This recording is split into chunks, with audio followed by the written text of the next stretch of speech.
আসসালামু আলাইকুম সুপ্রিয় দর্শক শ্রোতা বন্ধুরা, আপনারা যে যেখান থেকে আমাদের এই ভিডিওটি দেখছেন সকলকে আন্তরিক শুভেচ্ছা জানিয়ে শুরু করছি আমাদের আজকের এই ভিডিও প্রোগ্রামটি। দেখতে পাচ্ছেন ক্যামেরার সামনে নিয়ে এসেছে একটা সুন্দরী ফুলটুসিকে, তার কথাগুলো আপনাদের সামনে তুলে ধরবো। চলুন শুনে আসা যাক এই মিষ্টি আপুর কথাগুলো তার মিষ্টি মুখ থেকে। আসসালামু আলাইকুম আপু। ওয়ালাইকুম আসসালাম। কেমন আছেন আপনি? আছি ভাই ভালো। আপনার নাম কি আপু? আমার নাম ফারুনা। ফারহানা। ফারহানা আপু কোথায় থাকেন আপনি? আমি সাভারে থাকি। সাভারে থাকেন? হুম। এখন আপনি কোথায় থাকেন? এখন আমি সাভারে থাকি। কার সাথে থাকেন? জামাইয়ের সাথে? না, মা আছে, ছোট একটা বোন আছে।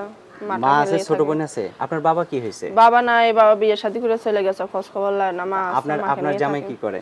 আমার জামাই থাকলে তো কিছু করবে, জামাই নাই। ও জামাই নাই? না। জামাই নাই কেন?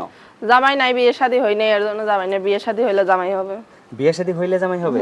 কি রকম জামাই আপনার প্রয়োজন? কি রকম জামাই? একটা বয়স্ক জামাই চাই আমি, যে আমাকে আগলে রাখতে পারবে, ভালোবাসা দিতে পারবে। এরকম একটা মানুষ পেলে বিয়ে শাদী করব। আপনাকেও ভালোবাসা দিতে হবে, শুধু একাই ভালোবাসা দিলে হবে না। হবে না, তারও লাগবে, আমারও লাগবে, দুইজনে মিলে হ্যাঁ, একটা তা জীবন এখন- শুরু হবে। এখন যদি কোনো বয়স্ক লোক আপনাকে পছন্দ করে? পছন্দ করলে, সে যদি আমার দায়িত্ব নেয়, সবকিছু জেনে শুনে, তাহলে আমি তার সাথে বিয়ে শাদী করবো। সত্যি বিয়ে বসবেন? আমি অনেকটাই যদি আবার কষ্টে তাকে আছি। কখনো কষ্ট দেন? না, আমি কষ্ট দেবো না ভাই, আমি একটা কষ্টের মানুষ, কষ্ট করে বিয়ে বড় হয়েছে, আমি কষ্ট দিতে চাই না কারোর। কষ্ট দিতে চান না? আচ্ছা, তো আপনাকে যদি কেউ আপনার এই চাঁদ বদন মুখখানা যদি কেউ একটু ভিডিও কলে দেখতে চায় তাহলে কিভাবে দেখবে? আমার তো ব্যবস্থা নাই ভাই। ব্যবস্থা আছে, মোবাইলটা নষ্ট ছিল, এটা ছোট বোন টিপে নষ্ট করে ফেলছে, ডিসপ্লে ছোট চলে বোন গেছে। টিভি নষ্ট করে ফেলাইছে? ওটা একটু ঠিক করতে কত টাকা লাগতে পারে? এটা ঠিক করতে 2000 টাকা লাগবে, এরকম লাগবে। 2000 টাকা লাগবে? 2000 টাকা হলে ঠিক করতে পারবেন?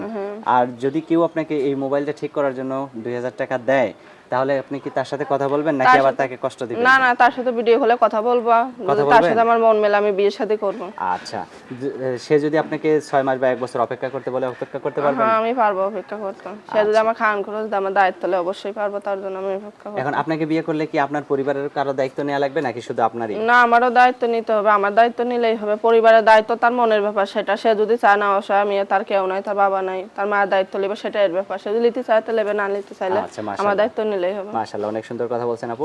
আপনার ফোন নাম্বার মুখস্থ আছে? না, মুখস্থ না। আমার হাতে যে নাম্বারটা দিয়েছেন এটাই আপনার ফোন নাম্বার? হ্যাঁ, এটাই আমার নাম্বার। আমার হাতে যে নাম্বারটা দিয়েছেন এটা সঠিক আছে তো? হ্যাঁ, এটাই সঠিক। আচ্ছা, তো আমি বলি আমার সাথে আপনিও একটু কষ্ট করে আচ্ছা, বলেন। বলুন। 013 013 43 43 10 10 81 81 03। 03। হ্যাঁ, এটাই তো আপনার ফোন নাম্বার? হ্যাঁ, এটাই আমার আচ্ছা, আর নাম্বার। কিছু বলার আছে আপনার?